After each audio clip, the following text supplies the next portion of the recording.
How to hide online status on WhatsApp. So you want to open up WhatsApp and click on the three dots in the top right corner, and then from here we gotta select settings.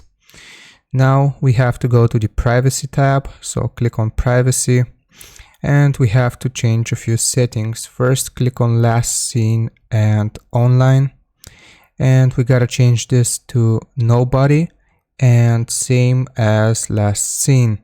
So now we can go back and this will update. So the next thing that we have to change is the status. So click on status, and here we have to select only share with, and then don't check anyone, so it's not shared with anybody, your status.